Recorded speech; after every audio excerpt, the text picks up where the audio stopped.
These shepherds, the ones that you love and follow, these Christian leaders, has been so out of pocket, y'all. Out of order. When you think about Jesus in the Bible, he spoke on a general view of those who didn't fit the description of righteousness, but he never let that distract him from the main goal, and that's to save souls. He never took his eye off God. Everything he did and said was to glorify God. You didn't see him arguing back and forth for days and weeks and months with people who didn't agree. He wasn't pointing out who's the fakest. He wasn't pointing out sins of specific individuals for the world to pick and laugh at. You see that Pharisee over there?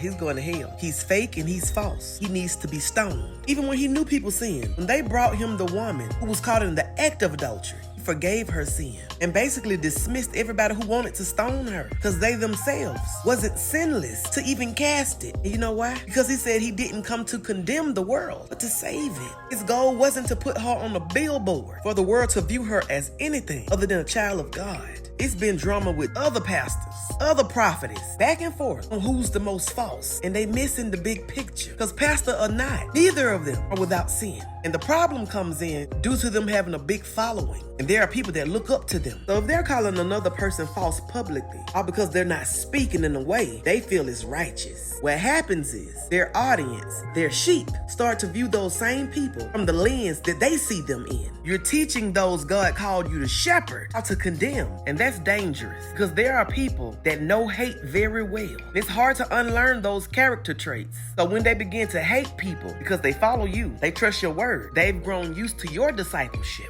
they're going to start hating people because you hate them, looking at people as unworthy because that's how you see them. And whole time they're straying further away from the word, real scripture, just by trying to keep up with who's not teaching it in the way they feel should be taught. Our people are straying, also leading God's people astray. We all know a lot of people that's false, but I'm not going to make that my daily business, putting all those people in the spotlight with the only intention of letting the world see there's flaws. There's a lot of people God ain't through with. Saul didn't like Christians. Ananias knew who he was. He saw his flaws. He saw how false he was. But God changed Saul's view. He did it himself. He didn't need one person to condemn him. They didn't have to nail up signs in Nazareth. Peter and John were still preaching. They didn't stop to talk about Saul because their focus was to save souls and to pull people on the right path, not to show everybody somebody else's. Sometimes God put us in a position and we get the big head, thinking we can do more than what we was anointed and appointed for. And I'm gonna tell you right now, promoting yourself will only get you demoted, especially when your self-righteousness is causing his children to stray. A lot of these leaders are filled with pride. 1 John 1:8 say, if we say that we are without sin, then we deceive ourselves. Y'all leaders need to stop teaching people to see everybody else's specks. Our job is to teach them how to examine our own so we can be in right standing with God.